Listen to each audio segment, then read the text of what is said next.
안녕하십니까. 전하태 교수입니다. 이번 시간 여러분들과 2020년 제2회 수질환경 산업기사 최근 기출문제 풀이를 하도록 하겠습니다. 자, 먼저 문제 1번을 보시게 되면 자라 테스트에서 폐수 500ml에 대해서 0.1%의 황산 알루미늄 용액 15ml를 첨가했더니 최적 결과가 나왔다. 알룸의 최적 주입 농도를 mg per 리터로 계산하시오 돼 있어요. 자, 그럼 먼저 팁에도 있는 것처럼 단위를 한번 환산을 한번 해보겠습니다. 자, ppm이라는 값은 100만 분율이에요. 100만 분율이니까 10의 마이너스 6승의 값을 가지고, 그리고 퍼센트라는 것은 100분율이죠. 자, 100분율이니까 10의 마이너스 2승을 가지게 되죠. 따라서 두 개의 값은 10의 4승 차이가 나는데 퍼센트가 크죠. 따라서 여러분들이 값을 전환을 시켰을 때 퍼센트 곱하기 10의 4승을 하면 ppm이 되고, 그리고 ppm 곱하기 10의 마이너스 4승을 하면 퍼센트가 된다는 걸 먼저 우리가 알아야 돼요. 그죠? 자, 이렇게. 그래야지 지금 문제 조건에서 퍼센트라는 자체를 ppm으로 전환하거든요. 그리고 ppm이라는 단위는 mg per 리터가 되는 거죠. 자, 따라서 먼저 여러분들이 ppm으로 고쳐요. 그러면 0.1 곱하기 10의 4승을 하면 mg per 리터가 되는 거죠. 그러면 알룸의 주입량이 얼마냐면 15ml. 자, 리터로 환산하기 위해서는 10의 마이너스 3승을 곱하면 리터가 됐죠. 따라서 리터 없어졌어요. 그러면 시료를 나눠주면 되죠. 지금 시료가 500ml니까 0.5리터가 되죠. 따라서 0.5리터로 나눠주시면 30mg per 리터가 돼요. 그러면 주입하는 알룸의 총량을 계산하시오. 이렇게 문제가 나올 수도 있거든요. 그러면 총량으로 계산을 하라는 것은 알룸을 kg per day로 계산하라는 소리예요. 그러면 지금 여러분들 계산된 30 곱하기 10의 마이너스 3승을 취하면 kg per 미터의 3승이 되죠. 여기에 문제가 지금은 없는데 폐수량이 주어지거든요. 그래서 주어지는 폐수량을 곱하시게 되면 알룸의 주입 총량이 계산이 되는 거죠. 그래서 주입 총량을 계산하려고 하면 주입되는 알룸의 농도를 kg per 미터의 3승으로 전환을 하고 여기에 폐수량이나 하수량을 곱하게 되면 주입되는 알룸의 총량이 계산이 되는 거예요. 자, 그리고 문제 2번입니다.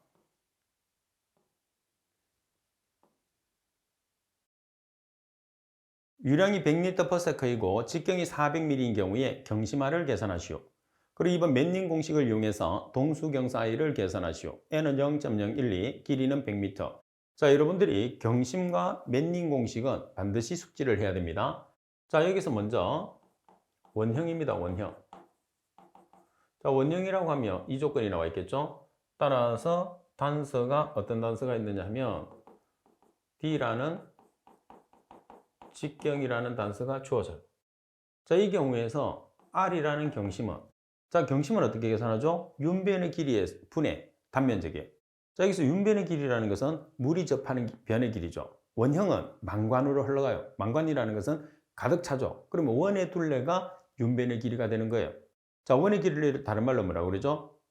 원주 길이. 그럼 값으로 표현하면 파이 d. 자, 따라서 경심을 계산했을 때 면적은 4분의 파이 d의 제곱, 원의 둘레는 파이 d. 따라서 식을 정리하면 4분의 d가 되는 거죠. 자, 이렇게 암기를 해 놓으시면 돼요. 자, 그다음 두 번째는 사각형. 자, 사각형을 우리가 주로 직사각형이니까 장방형이라고 하죠. 자, 수로를 기준합니다. 자, 그러면 수위 H, 내면폭 B로 표현할 수 있죠. 따라서 경심 R은, 자, 면적 B 곱하기 H, 그리고 물이 접하는 변의 길이, 윤변의 길이는 H, B, H를 다 더하면 되겠죠. 따라서 B 플러스 2H로 우리가 식을 표현하시면 돼요. 그죠? 자, 그러면 하나씩 보겠습니다. 자, 직경이 나와 있으니까 맨닝 공식을 이용해서 유속을 계산하기 위해서 먼저 공식을 암기를 하세요. n분의 1 곱하기 r 경심의 3분의 2성, i 기울기의 2분의 1성. 그럼 단위가 미터/세크예요. 자, 그럼 여기에서 경심이 필요하잖아요. 따라서 원형에서 경심은 4분의 d. 따라서 직경이 400ml니까 직경은 0.4m가 되는 거죠. 따라서 4분의 0.4m를 해서 경심을 계산하면 0.1m가 됐어요. 이 값을 여기다 대입하는 거예요. 자, 그 다음에 조도계수가 0.01입니다. 그리고 i라는 기울기를 우리가 계산을 해야 돼요. 그럼 여기서 i라는 기울기를 계산하기 전에 뭐가 또 없어요? 유속이 없어요. 그래서 유속을 계산합니다. 그럼 유속이라는 것은 유량 나누기 면적이에요. 면적은 직경이 나와 있으니까 4분의 파이 d의 제곱. 따라서 유량이 지금 100리터/s죠. 그러면 리터의 10의 마이너스 3승을 취하게 되면 미터의 3승이 되니까 0.1미터의 3승/s가 되는 거지. 얼마가? 100리터/s가. 나누기 4분의 파이 d의 제곱. 직경은 400ml니까 0.4m. 그래서 제곱을 취해서 유속을 계산하게 되면 0.7958m/s가 되는 거죠. 따라서 이 값을 여기다가 대입을 하는 거죠. 자, 그래서 결과적으로 뭐를 계산한 거죠? i라는 기울기를 계산하는 거죠. 자, 계산하는 방법은 자, 유속의 값에서 이 값을 나눠줘요. 나눠준 다음에 i를 계산해요. 2분의 1승이 있으니까 맞은변에 제곱을 취해서 i를 계산하면 최종적으로 i는 1.96 곱하기 10의 마이너스 3승이라는 기울기를 계산할 수 있죠. 그 기울기가 동수경사가 되는 거예요.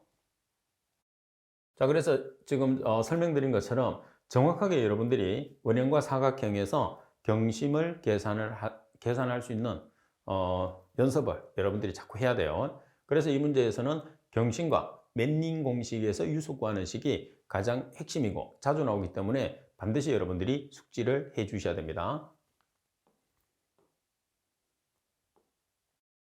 자, 그리고 문제 3번을 보겠습니다. 비중이 1.18인 36% HCl을 1노르말 HCl 1리터를 만들려고 한다. 36% HCl 몇 ml를 물로 희석해야 되는가 그랬어요. 지금 조건 자체가 두 개가 나와 있어요. 비중이 1.18인 36% HCl. 자, 그리고 이 농도를 이용을 해서 우리가 뭐를 계산하느냐면 1노르말 HCl 1리터를 만들려고 해요. 그러면 비중 1.18 농도가 36%짜리의 농도, 노르말 농도를 먼저 계산을 해 주셔야 돼요. 자, 그러면 노르말 농도라는 것은 EQ/L라는 단위를 쓰죠.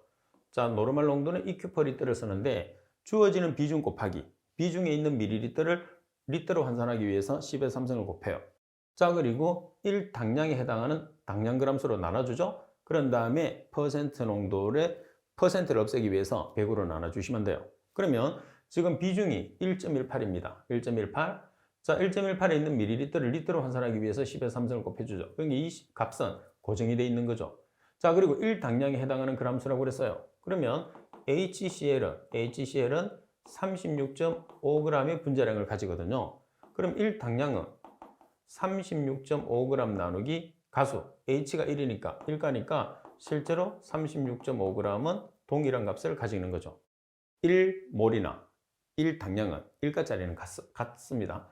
따라서 1당량은 36.5g으로 나눠주면 되겠죠. 따라서 36%를 없애기 위해서 100으로 나눠줬어요. 따라서 노르말 농도는 11.6384 노르말이 되는 거죠. 자, 그러면 1노르말짜리 1리터를 만들기 위해서 1리터가 1000ml입니다. 따라서 0.1노르말 곱하기 1000ml는 우리가 계산한 11.6384 노르말의 농도를 이용해서 우리가 만들면 부피가 얼마가 필요하느냐는 거죠. 따라서 V2를 계산하시면 85.92ml가 필요하게 되는 거죠. 그래서 항상 여러분들이 적정에 관계되는 공식은 적정 공식, 다시 말해서 노르말 공식이 되는 N1V1은 N2V2를 이용해서 문제를 풀어 주셔야 됩니다. 이 문제에서는 여러분들이 뭐를 조심을 하느냐면 지금 주어진 비중이나 농도를 이용해서 노르말 농도로 전환을 해서 적정 공식을 사용을 한다는 것을 숙지를 해야지 문제를 풀 수 있는 조건이 되는 거죠. 그죠? 자, 그리고 문제 4번을 보시게 되면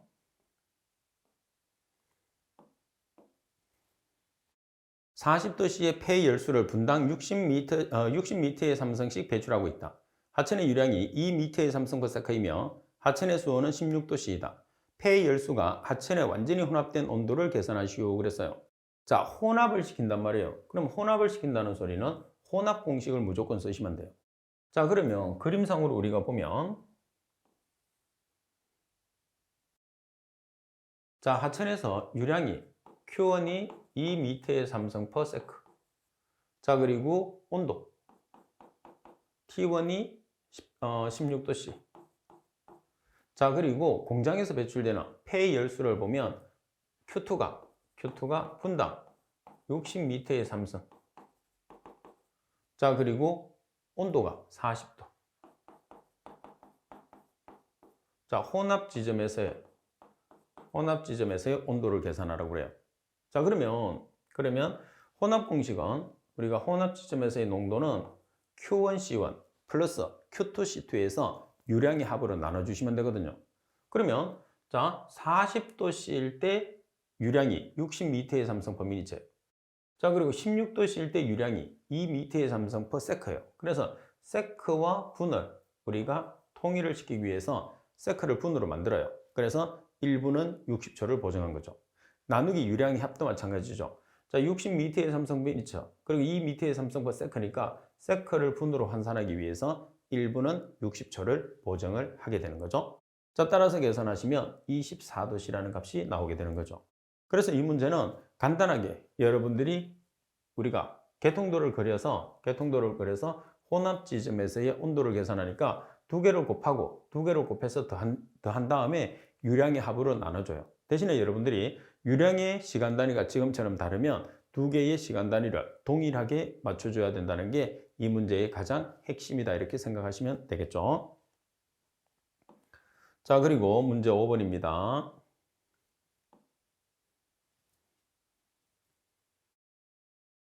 페놀만 함유된 폐수 2000m의 삼성포대의 COD를 측정한 결과 175mg/L였다. 이 측정 기준으로 하루 동안 발생되는 폐수의 페놀량을 계산하시오 그랬어요. 자, 그러면 COD를 측정했다는 소리는 호기성 분해를 시켰다는 소리거든요. 따라서 호기성 분해를 한번 시켜보겠습니다. 페놀이 C가 6개, H가 5개, OH가 붙은 거죠. 그러면 자, C가 6개고 H가 6개고 그죠? O가 1개입니다. 자, 이렇게 정리를 해서 우리가 호기성 분해를 시켜요. 그러면 산소하고 결합을 해서 CO2와 H2O가 남겠죠? 그러면 탄소 뒤에 있는 숫자가 CO2 앞에 옵니다. 그리고 수소 뒤에 있는 숫자가 H2 앞에 오니까 여기는 2개짜리예요. 그럼 2분의 6은 3이 되는 거죠? 자, 산소 계산하면 2개짜리가 6개, 12개죠? 1개짜리가 3개, 그러면 15개예요. 따라서 여기 다 오는 게 아니라 여기 1개를 줘요. 그럼 여기 몇 개가 오죠? 14개. 2분의 14는 7. 그래서 호기성 분해 반응식이 완결이 됐어요. 일단 호기성 분해 반응식이 완결이 돼야지만이 여러분들이 사용할 수 있어요. 자, 그리고 팁에서 단위 환산이 있으니까 단위를 한번 보겠습니다. kg per day라는 게 총량이거든요. 그럼 이 kg per day라는 총량이 나오기 위해서는 폐수량에 뭐를 곱하느냐 하면 농도를 곱해요. 보통 농도가 mg per li터잖아요. 그러면 지금 총량이 kg 단위를 가지고 있기 때문에 농도가 가지고 있는 mg per li터를 kg per meter의 삼성으로 고쳐야 되거든요.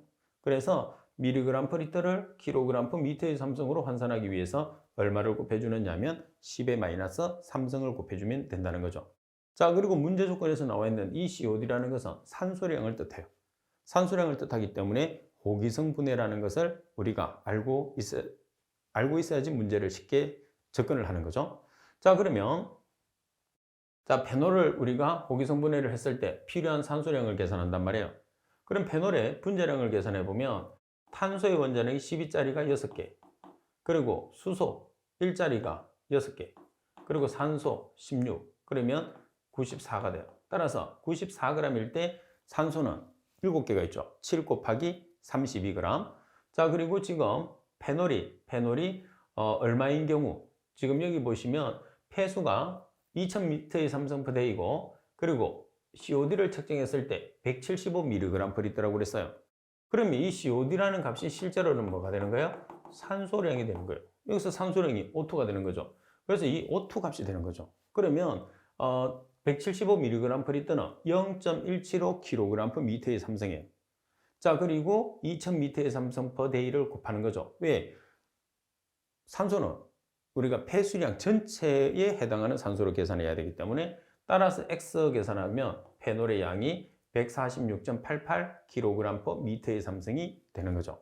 자, 이렇게 푸셔도 되고 또 어떻게 풀이를 하셔도 되느냐 하면, 자, 페놀과 산소를 비를 놨어요. 그러면 반응식은 그대로 적으셔야 됩니다. 94g일 때 7 곱하기 32g이에요. 그러면 여기서 지금 산소의 농도가 175mg/L거든요. 따라서 X, 그러면 X가 mg/L로 나오겠죠. 페놀의 농도가. 자, 그런데 정답에서는 페놀 양을 kg/D로 계산하라고 그랬어요. 그래서 X로 계산한 mg/L을 10의 -3승을 취해줘요. 그러면 뭐가 되는 거죠? 이 전체가 kg/m의 삼성이 됐죠. 여기에 뭐를 곱해주느냐 하면 폐수량 2000m의 삼성 per day를 곱해줘서 최종적으로 kg/day로 계산을 해도 관계없어요. 그래서 여기서는 바로 농도와 폐수량을 곱해서 총량으로 바꿨어요. 왜? X가 요구하는 단위로 만들기 위해서. 자, 그런데 여러분들이 이게 헷갈린다고 하면 지금처럼 여러분들이 산소의 농도 175mg/L을 이용해서 페놀의 농도를 먼저 계산을 한 다음에 페놀의 농도 mg/L을 kg/m의 삼성으로 고친 다음에 폐수량을 곱해서 총량으로 여러분들이 계산을 해도 관계는 없어요. 두 개 중에 여러분들이 편하게 풀 수 있는 방법을 사용하시면 됩니다. 자, 그리고 문제 6번. 침전 속도가 3.5mm/min, 유량이 18m의 삼성 per day일 때 표면적을 계산하시오 돼 있어요. 자, 우리가 표면적이라는 것은 말 그대로 면적이기 때문에 유량에서 속도를 나눠주면 돼요. 그러면 유량의 값이 18m의 삼성 per day, 침전 속도가 ml/mini가 되는 거죠. 자, 그럼 두 개 중에 한 개의 시간 단위를 바꿔줘야 됩니다. 자, 그리고 또 하나 뭐가 되느냐 하면 유량은 미터 단위고 그리고 침전 속도는 미리 단위니까 두 가지를 다 미터 단위로 전환을 시켜주시면 돼요. 그래서 길이 단위와 시간 단위만 여러분들이 보정을 하는 아주 간단한 문제가 되는 거죠. 따라서 18m의 삼성 per day. 그래서 이 day를 분으로 고쳐요. 그러면 하루는 24시간, 1시간은 60분이 되는 거죠.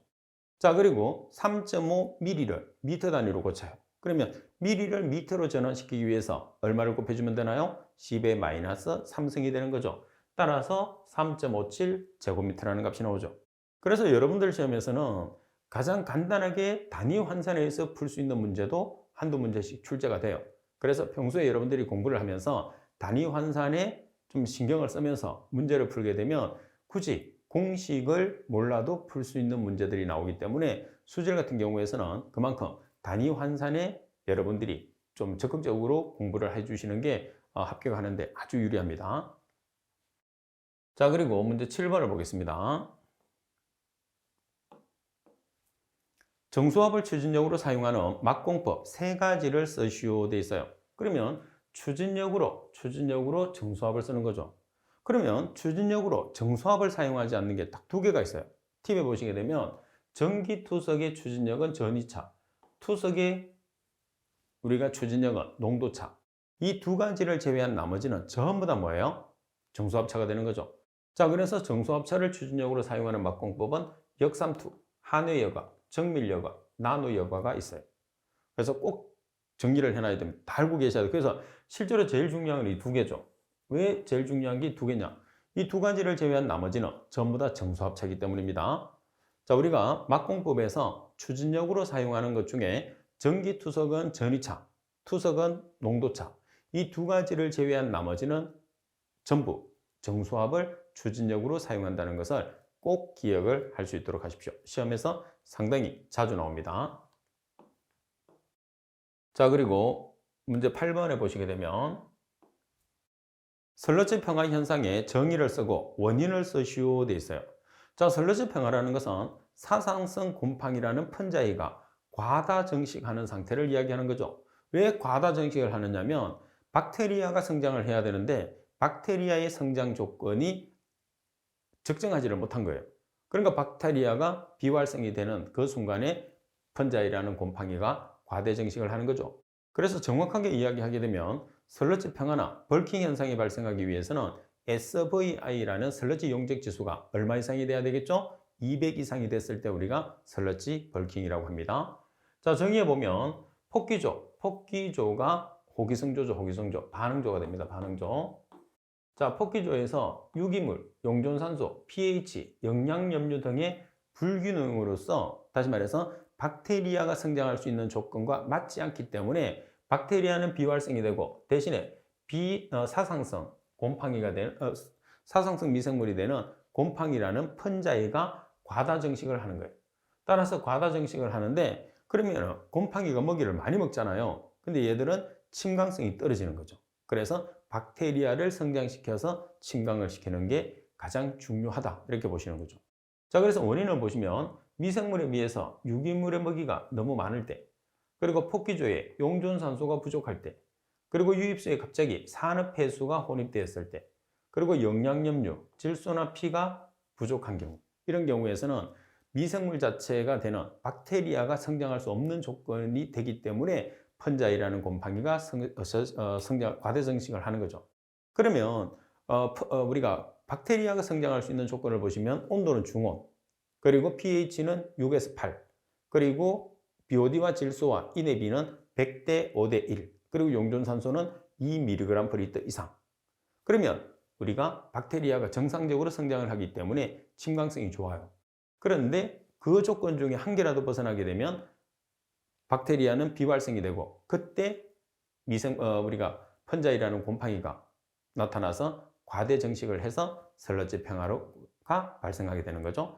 그리고 슬러지 평화는 육안으로 보는 것보다는 값을 계산을 해야 돼요. 어떤 값을 계산하느냐? SVI라는 슬러지 용적 지수를 계산을 해서 그 슬러지 용적 지수가 200 이상이 됐을 때 우리가 슬러지 평화 또는 슬러지 벌킹이라고 판단을 내려주는 거죠. 자, 그리고 문제 9번을 보겠습니다. 자, 문제 9번에 보시게 되면 관내에서 압력이 존재하는 관수로의 흐름에서 유량 측정 방법을 4가지만 쓰시오 되어 있어요. 자, 따라서 지금 보시면 관내에서 압력이 존재하는 관수로의 유량 측정하는 방법. 자, 먼저 벤츄리미터가 있습니다. 그리고 유량 측정용 노즐이 있고, 그리고 오리피스, 그리고 피토관, 자기식 유량 측정기, 이렇게 5가지가 있어요. 근데 문제 조건에서는 4가지만 쓰시오 돼 있죠. 그래서 4가지만 쓰시오 돼 있으니까 여러분들도 문제 조건에 맞게끔 4가지만 서술을 해주시면 되는 거죠. 자, 그리고 여러분들 압력이 존재하지 않는 상태에서 유량을 측정하는 것은 주로 뭐죠? 수로가 있습니다.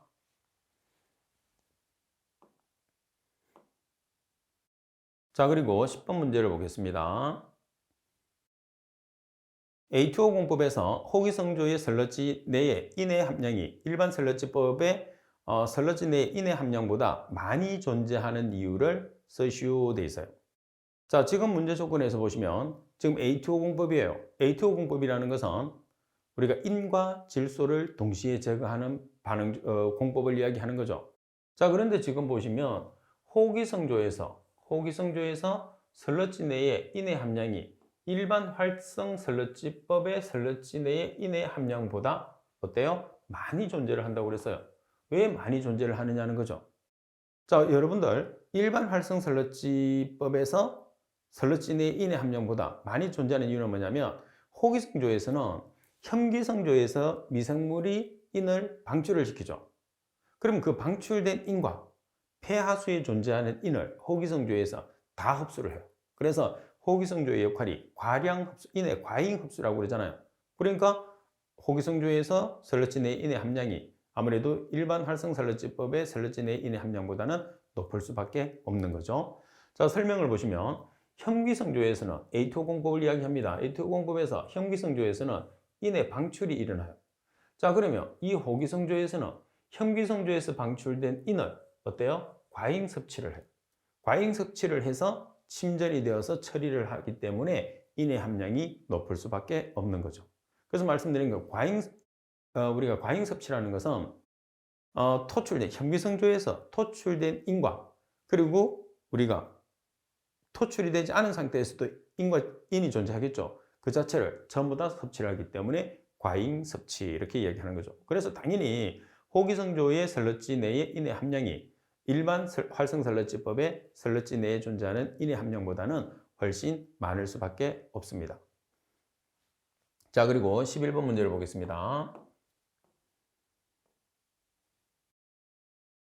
펌프에서 발생하는 공동현상의 방지법 3가지를 쓰시오.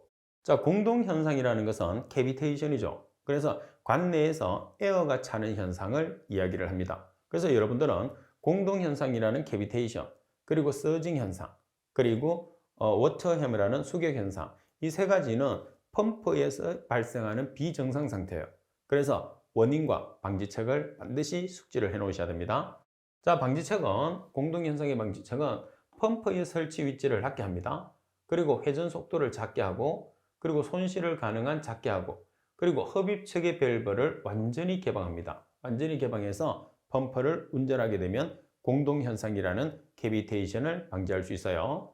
자, 공동현상이라는 캐비테이션을 방지할 수 있는 방법은 펌프의 설치 위치를 작게 하고, 이제 낮게 하는 거죠. 그리고 회전 속도를 작게 하고, 흡입 간의 손실을 가능한 작게 하고, 흡입체계 밸브를 완전히 개방해서 운전을 하시면 공동현상이라는 캐비테이션을 방지할 수 있어요. 그래서 말씀드린 것처럼 원인과 방지책 꼭 같이 기억을 해 주셔야 됩니다.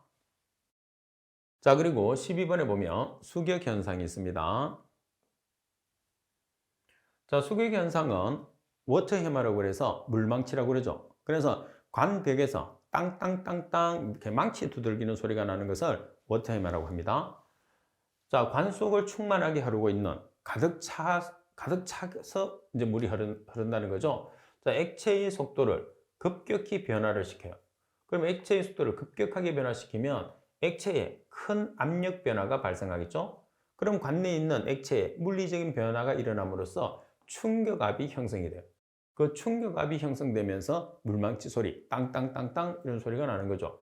따라서 동시에 이로 인해서 유체가 관벽을 치는 현상이 발생하는 현상을 우리가 수격작용 또는 워터 해머라고 합니다. 그래서 워터 해머가 발생할 수 있는 가장 핵심은 뭐냐 하면 액체의 속도를 급격하게 변화시키게 되면 압력 변화가 생겨서 그 압력 변화에서 충격압이 발생이 되고 그 충격압에 의해서 우리가 관을 두들기는 현상이 발생해서 수격작용이 형성이 된다. 이렇게 생각하시면 되겠죠?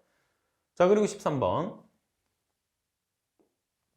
살수 여상법이 활성설러지법에 비해서 설러지가 적게 배출되는 이유를 쓰시오 되어 있어요. 자, 여기서 살수 여상법이라는 것은 부착 성장식의 대표적인 방법이에요. 그죠? 자, 부착 성장식이라는 것은 미생물이 움직이는 게 아니고 여제의 미생물을 달랍게 만들어서 폐수나 하수를 미생물이 있는 쪽으로 뿌려주어서 처리하는 방법이 되겠죠. 자, 그래서 이런 살수 여상법 같은 경우에서, 다시 말해서 부착 성장식 같은 경우에서는 자산화를 시켜줄 수가 있어요. 자산화를 통해서 설러지량을 줄일 수가 있습니다. 반면에 활성설러지법 같은 경우에서는 부유성장식의 가장 대표적인 방법이죠.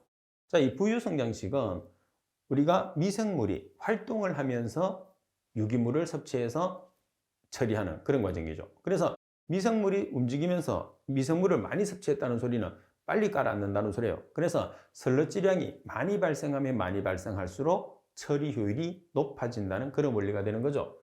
자, 따라서 활성설러지법 같은 경우에서는 자산화를 시켜주면 안 돼요. 그래서 자산화가 불가능한 특징을 가지게 됩니다. 자, 그러면 설명을 보겠습니다. 자, 살수여상법은 부착성장식이에요. 자, 따라서 여제의 미생물을 부착시켜 처리하는 방법으로 반응조 내에서 미생물의 체류 시간이 아주 길어져서 대부분의 미생물 상태는 내성장 단계가 있으므로 설러지가 적게 발생한다는 거죠. 그래서 제가 설명드렸던 내용을 지금 이제 답안지로 옮길 수 있게끔 말을 만들어 놓은 거예요. 자, 그리고 14번 문제를 보시게 되면 환경을 평가하는 방법에는 측정기기를 이용하는 방법과 지표생물을 이용하는 방법이 있다. 지표생물에 대해서 쓰시오 돼 있어요. 자, 지표생물은 특정 지역의 환경 상태를 잘 나타내는 거죠. 그래서 특정 지역의 환경 상태를 나타내는 생물입니다. 독특한 환경 조건에서만 살 수 있기 때문에 그 지역의 환경 조건이나 오염 정도를 나타내죠. 따라서 그 지역의 환경 조건이나 오염 정도를 나타내고, 자, 일반적으로 개체수가 많이 발견되고 실험이 용이한 미생물을 지표 생물로 사용하는 거죠. 자, 개체수가 많이 발견되고 실험이 용이한 미생물을 지표 생물이 된다는 것. 보통 이제 반대로 생각할 수 있는데 정확하게 지표 생물 자체의 정의를 여러분들이 숙지를 해 놓으셔야 됩니다. 자, 그리고 15번 문제를 보겠습니다.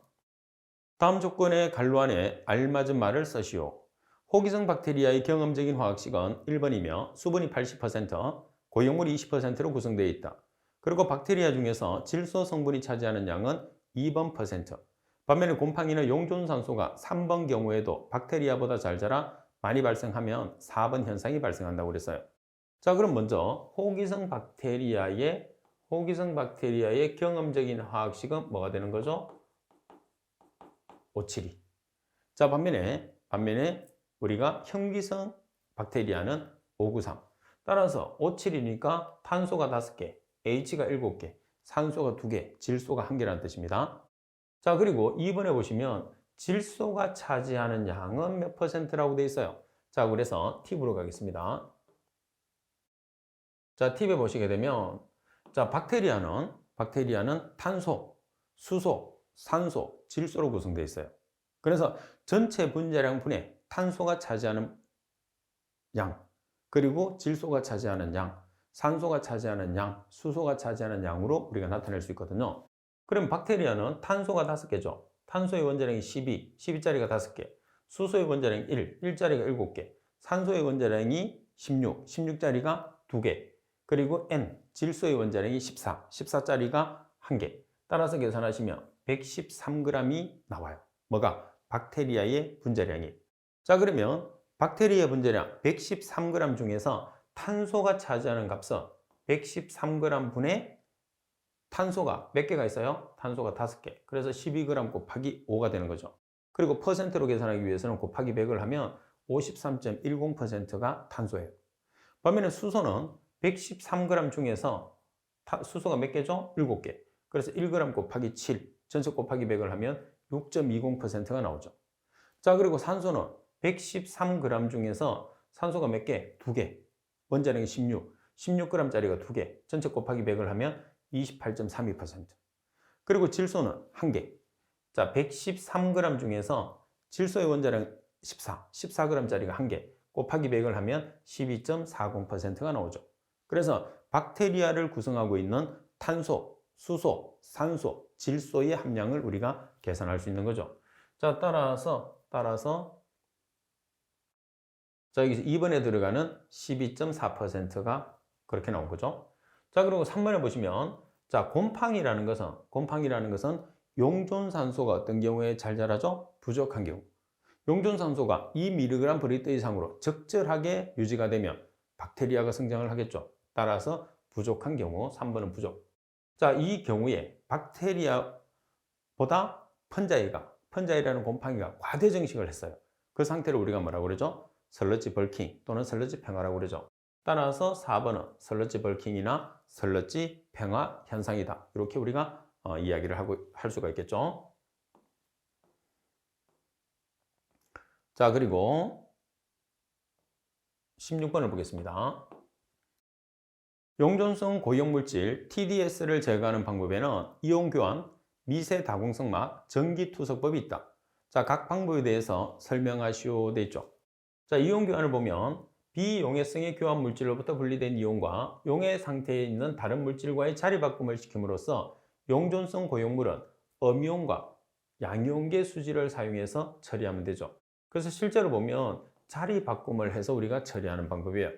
반면에 미세 다공성막을 보시면 액체 속에 포함되어 있는 용존 물질을 제거하는 데 사용되는 방법으로 수리학적 정수합차를 막의 구동력으로 해서 막 표면에 합착된 수청에 의해서 작은 입자들이 제거되고 이온들은 막을 구성하는 큰 분자들의 공극을 통해서 확산작용으로 이동되는 방법. 그래서 우리가 구동력은 정수합차를 구동력으로 이용해서 처리하는 거죠. 자, 그리고 전기투석법은 전이차를 구동력으로 합니다. 용액의 이온 성분들이 반투과성의 이온 선택성 막에 의해서 분리되는 방법으로 두 전극 사이의 전위를 이용하면 용액을 통과하는 전류가 생기고 그 결과 양이온은 음이온으로, 양이온은 음극으로, 음이온은 양극으로 이동하게 해서 양이온 투과막과 음이온 투과막을 번갈아서 설치를 해서 우리가 해수를 담수화시키는 방법을 전기투석법이라고 이야기를 하는 거죠. 자, 그래서 여기 있는 내용을 핵심만 여러분들이 잡아서 서술을 해주시면 돼요. 그대로 서술을 안 해도 됩니다. 자, 그리고 17번 문제를 보시게 되면 여과장치에 사용되는 메디아 여과상이 있다.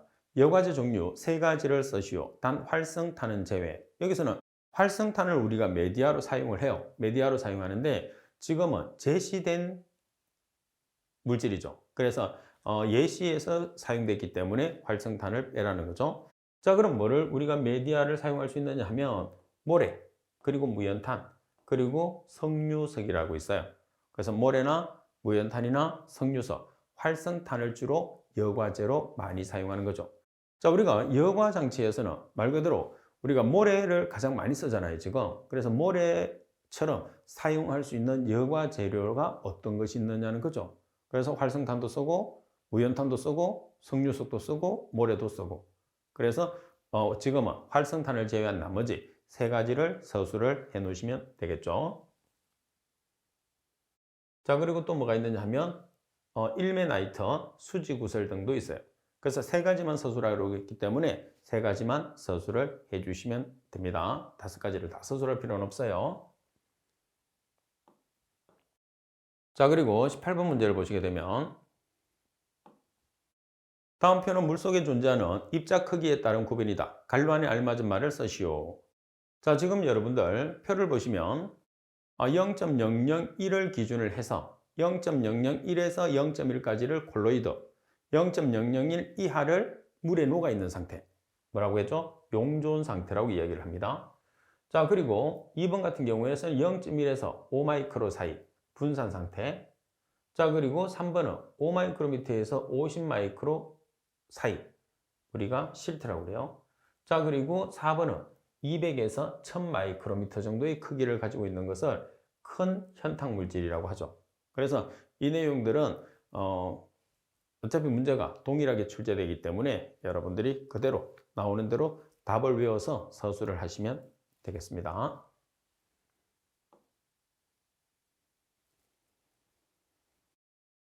자, 지금 여러분들이 보고 계시는 이 문제는 여러분들 선배들이 시험을 친 다음에 복원을 해서 제게 보내준 문제를 제가 재편성을 한 겁니다. 여러분들이 시험 치고 나면 아무래도 여러분들이 복원을 제일 쉽게 하겠죠. 그래서 전체 문제가 복원되지 않아도 관계없습니다. 복원을 하는 대로 제게 보내주시면 제가 후배들을 가르치는데 아주 많은 도움이 됩니다. 따라서 여러분들의 적극적인 참여를 부탁을 드리겠습니다. 자, 어디로 보내시느냐 하면 제가 사용하는 메일로 보내주시면 돼요. 자, 메일은 kwe7002@한메일.net이 됩니다. 자, 이번 시간 수업은 이것으로 마치도록 하겠습니다. 수고하셨습니다.